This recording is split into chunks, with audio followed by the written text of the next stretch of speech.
ಜೈ ಶ್ರೀರಾಮ್. ನೀವು ನೋಡ್ತಾ ಇದ್ದೀರಾ ಟಿವಿ ವಿಕ್ರಮ. ನಾನು ಸೌಮ್ಯ ಸನಾತನಿ. ನಮ್ಮ ಟಿವಿ ವಿಕ್ರಮದ ಎಲ್ಲ ಕಾರ್ಯಕ್ರಮಗಳ ನೋಟಿಫಿಕೇಶನ್ ನಿಮಗೆ ಸಿಗಬೇಕಂತ ಹೇಳಿದ್ರೆ ನಮ್ಮ ಟಿವಿ ವಿಕ್ರಮ ಚಾನೆಲ್ ಅನ್ನು ಸಬ್ಸ್ಕ್ರೈಬ್ ಮಾಡಿ, ಹಾಗೆ ಬೆಲ್ ಬಟನ್ ಕ್ಲಿಕ್ ಮಾಡೋದನ್ನ ಖಂಡಿತ ಮರಿಬೇಡಿ. ಹೇಳಿದ್ರು ಕೂಡ ಮಾತು ಕೇಳದೇ ಇದ್ರೆ ಏನು ಮಾಡೋಕ್ಕಾಗತ್ತೆ? ಯೋಗೀಜಿ ಅವರು ಮೋದಿ ಅವರಂತಲ್ಲ. ಯೋಗೀಜಿ ಒಂಥರಹ ಆ್ಯಕ್ಷನ್ ಹೀರೋ ಇದ್ದಂಗೆ. ಏನಾದರೂ ನಕ್ರ ಮಾಡಿದರೆ ಅಷ್ಟೇ, ಮುಗೀತು, ಆ್ಯಕ್ಷನ್ ಶುರುವಾಗ್ಬಿಡತ್ತೆ. ಡಾನ್ ಅಂತ ಬಿಲ್ಡಪ್ ಕೊಟ್ಕೊಂಡು ಬಂದವ್ರೆ ಏನು ಮಾಡೋಕ್ಕಾಗದೆ ಹೆಸರಿಲ್ಲದಂತೆ ಆಗಿದ್ದಾರೆ. ಈಗ ವಕ್ಫ್ ಬಿಲ್ ವಿಷಯದಲ್ಲೂ ಯೋಗೀಜಿ ಆ್ಯಕ್ಷನ್ ಶುರುವಾಗಿದೆ. ವಿಪಕ್ಷದ ಭಾರೀ ವಿರೋಧದ ನಡುವೆ ಕೂಡ ಮೋದಿ ಸರ್ಕಾರ ವಕ್ಫ್ ತಿದ್ದುಪಡಿ ಬಿಲ್ ಲೋಕಸಭೆ ಹಾಗೂ ರಾಜ್ಯಸಭೆಯಲ್ಲಿ ಬಹುಮತದಿಂದ ಪಾಸ್ ಆಯಿತು. ರಾಷ್ಟ್ರಪತಿ ದ್ರೌಪದಿ ಮುರ್ಮು ಅವರು ಕೂಡ ಬಿಲ್ ಮೇಲೆ ಸಹಿ ಹಾಕಿದ್ದಾರೆ. ಸೊ ವಕ್ಫ್ ತಿದ್ದುಪಡಿ ಬಿಲ್ ಈಗ ಕಾನೂನು ರೂಪದಲ್ಲಿ ಜಾರಿಗೆ ಬಂದಾಗಿದೆ.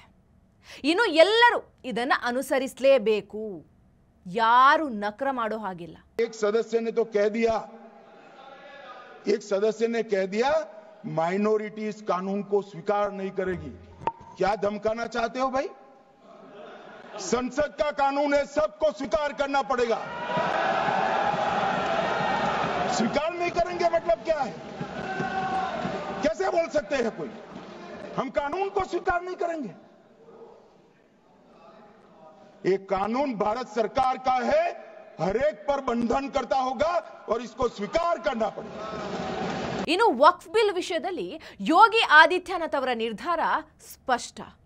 ಆದಷ್ಟು ಬೇಗ ಯಾವ್ಯಾವ ಜಾಗವನ್ನು ಕಬ್ಜೆ ಮಾಡ್ಕೊಂಡಿದ್ರು ಆದಷ್ಟು ಬೇಗ ಅದನ್ನೆಲ್ಲ ವಾಪಸ್ ತಗೊಳ್ತಾರೆ. ಲ್ಯಾಂಡ್ ಮಾಫಿಯಾವನ್ನ ಮೊದಲು ಮಟ್ಟ ಹಾಕೋ ರಾಜ್ಯ ಕೂಡ ಉತ್ತರ ಪ್ರದೇಶವೇ ಆಗಿರುತ್ತೆ. ಆದ್ರೂ ಕೆಲವರು ಮಾತು ಕೇಳೋದೇ ಇಲ್ಲ. ಈಕೆನ ನೋಡಿ, ಹೆಸರು ಸೈಯದ್ ಉಜ್ಮಾ ಪರ್ವೀನ್, ಕಾಂಗ್ರೆಸ್ ನಾಯಕಿ ಅಂತೆ. ಮಜಾ ಏನಂದ್ರೆ ಕಾಂಗ್ರೆಸ್ನ ಯುವರಾಜ ರಾಹುಲ್ ಗಾಂಧಿಯ ವಕ್ಫ್ ಬಿಲ್ ಬಗ್ಗೆ ಒಂದೇ ಒಂದು ಮಾತು ಕೂಡ ಸಂಸತ್ನಲ್ಲಿ ಆಡಲಿಲ್ಲ. ಆದರೆ ಈಕೆ ಯುಪಿಯಲ್ಲಿ ಇದ್ಕೊಂಡು ಯೋಗೀಜಿನ ಎದುರಾಕೊಳ್ತಿದ್ದಾಳೆ. ವಕ್ಫ್ ವಿಚಾರದಲ್ಲಿ ಯೋಗೀಜಿ ಮೊದಲೇ ವಾರ್ನಿಂಗ್ ಕೊಟ್ಟಿದ್ದಾರೆ.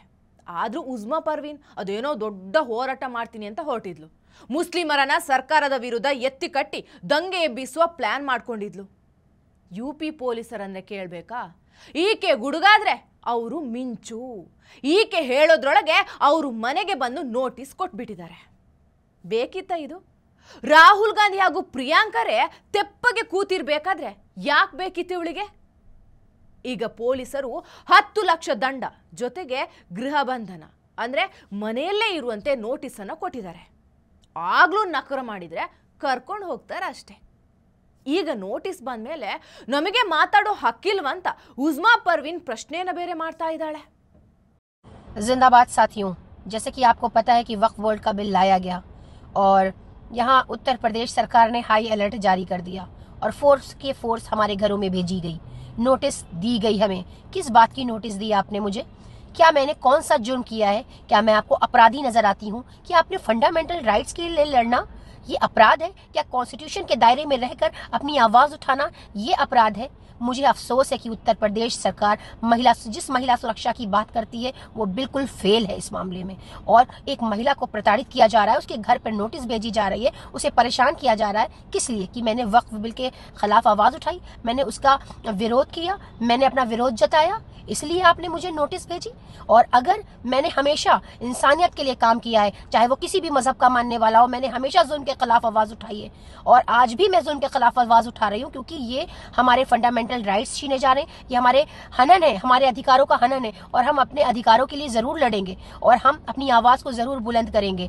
और ये जो चाहे वो सरकार, केंद्र सरकार हो, चाहे उत्तर प्रदेश सरकार हो, ये जानबूझकर हर एक के हकों की तलफी कर रही है. ये जानबूझकर जनता को गुमराह करने की कोशिश कर रही है. ये जनता को ना रोजगार दे पा रही, ना शिक्षा दे पा रही, ना सुरक्षा दे पा रही. आखिर देना क्या चाह रहे हैं? क्या परोस रहे हैं आप जनता को? सिर्फ नफरत दे सकते हैं, सिर्फ भेदभाव दे सकते हैं, सिर्फ जाति पर काम कर सकते हैं, सिर्फ यही आता है आपको? काश कि आप इस देश को शिक्षा दे पाते, काश इस देश को सुरक्षा दे पाते. मुझे अफसोस है इस बात का कि आप एक महिला को प्रताड़ित कर रहे हैं, लेकिन मैं अपने कर्तव्य से पीछे नहीं हटूंगी. मैं हक की लड़ाई को लड़ती रहूंगी. अपने कॉन्स्टिट्यूशन ಮಾತಾಡೋ ಹಕ್ಕಿದೆ ಅಂತ ಸಮಾಜದಲ್ಲಿ ಗಲಭೆ ಬೀಸೋದಕ್ಕೆ ಹೊರಟ್ರೆ ಸುಮ್ಮನೆ ಇರೋದಕ್ಕೆ ಅಲ್ಲಿರೋದು ನಮ್ಮ ಸಿದ್ದು ಅವರ ಸರ್ಕಾರ ಅಲ್ಲ, ಅಲ್ಲಿರೋದು ಯೋಗಿ ಸರ್ಕಾರ.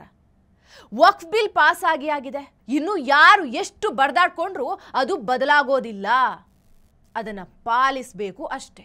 ಆದರೆ ಅದು ಸೈಯದ್ ಉಜ್ಮಾ ಪರ್ವೀನ್ ಅಂತ ದಡ್ರಿಗೆ ಅರ್ಥ ಆಗ್ತಾ ಇಲ್ಲ. ಹಿಂದೆ ಸಿಎಎ ವಿರೋಧದ ನೆಪದಲ್ಲಿ ರಸ್ತೆಯನ್ನು ತಡೆಗಟ್ಟಿ ಪ್ರತಿಭಟನೆ ಮಾಡಲಾಗ್ತಾ ಇತ್ತು. ಅದೇ ರೀತಿ ವಕ್ಫ್ ಬಿಲ್ ವಿರುದ್ಧವಾಗಿ ಪ್ರತಿಭಟಿಸೋಣ ಅನ್ಕೊಂಡಿದ್ಲೇನೋ. ಆದರೆ ಲಕ್ನೋ ಪೊಲೀಸರು ಅಷ್ಟರಲ್ಲೇ ಇಷ್ಟು ಮಾಡಿಬಿಟ್ಟಿದ್ದಾರೆ. ಉತ್ತರ ಪ್ರದೇಶದಲ್ಲಿ ಕಾನೂನು ವ್ಯವಸ್ಥೆಯನ್ನು ಅನುಸರಿಸದೇ ಇದ್ರೆ ಏನಾಗುತ್ತೆ ಅನ್ನೋದನ್ನ ಮೊದಲೇ ಸಿಎಂ ಯೋಗಿ ಆದಿತ್ಯನಾಥ್ ಅವರು ಹೇಳಿದ್ದಾರೆ. ಆದರೂ ಯಾಕೆ ಬೇಕಿತ್ತಿದು? बहनों और भाइयों, अब बरेली बदल चुका है। बरेली ये वही बरेली है। याद करिए 2017 के पहले वर्ष में जहां 5, 7, 10 दंगे हुआ करते थे, पिछले 8 वर्ष में बरेली में कोई दंगा नहीं हुआ। बरेली अब चंगा है। अब बरेली में दंगा नहीं, अब बरेली में चंगा है। दंगा ये सब चूहे की तरह बिलबिलाते हैं, लेकिन बाहर निकलने का दुस्साहस नहीं कर पाते हैं। उन्हें मालूम है दंगा करेंगे तो दुष्परिणाम क्या होगा। बाप दादों ने जो कमाई की होगी वह भी एक झटके में सरकार जब्त करके गरीबों में बंटवाने का काम कर देगी। और इसीलिए आज मैं आपके पास आया हूं आपसे कहने के लिए, आज बरेली विकास के पथ पर अग्रसर हुआ है, इंफ्रास्ट्रक्चर का नया मॉडल दे रहा है। अपनी नाथ नगरी की पहचान को पिछली सरकारों ने बरेली को झुमका के साथ जोड़ा था। हम लोगों ने बरेली को नाथ नगरी के रूप में नाथ कॉरिडोर देकर के आपको आपकी पौराणिक पहचान दिलाने का काम किया है। पिछली सरकार आपकी पहचान किस रूप में प्रस्तुत की थी, और हम लोगों ने आपकी पहचान को नाथ नगरी के रूप में प्रस्तुत करके अब विकास के एक नए मॉडल के रूप में बरेली को आगे बढ़ाया जा रहा है। ಅವತ್ತು ಹೀಗೆ ಸಿಎಎ ಜಾರಿಗೆ ತರೋದ್ರಿಂದ ಮುಸಲ್ಮಾನರ ಪೌರತ್ವ ಕಿತ್ತುಕೊಳ್ಳಲಾಗುತ್ತೆ ಅಂತ ಸುಳ್ಳು ಸುದ್ದಿಯನ್ನು ಹಬ್ಬಿಸಲಾಗಿತ್ತು. ಆದರೆ ಇವತ್ತಿನವರೆಗೂ ಒಬ್ಬ ಮುಸಲ್ಮಾನರ ಪೌರತ್ವವನ್ನು ಕಿತ್ತುಕೊಳ್ಳಿಲ್ಲ. ಅದೇ ರೀತಿ ವಕ್ಫ್ ತಿದ್ದುಪಡಿ ಬಿಲ್ ಮುಸಲ್ಮಾನರ ವಿರುದ್ಧ ಅಂತ ಸುಳ್ಳು ಸುದ್ದಿಯನ್ನ ಕೆಲವು ನಾಯಕರು ಹಾಗೂ ಮುಸ್ಲಿಂ ಸಂಘಟನೆಯ ಮೌಲಾನಗಳು ಹರಡಿಸ್ತಾ ಇದ್ದಾರೆ. ಆದರೆ ಸಾಮಾನ್ಯ ಮುಸಲ್ಮಾನರು ಮಾತ್ರ ಇದನ್ನು ವಿರೋಧಿಸ್ತಾ ಇಲ್ಲ. ಅವರು ಸಿಹಿ ಹಂಚಿ ಸಂಭ್ರಮಿಸ್ತಾ ಇದ್ದಾರೆ.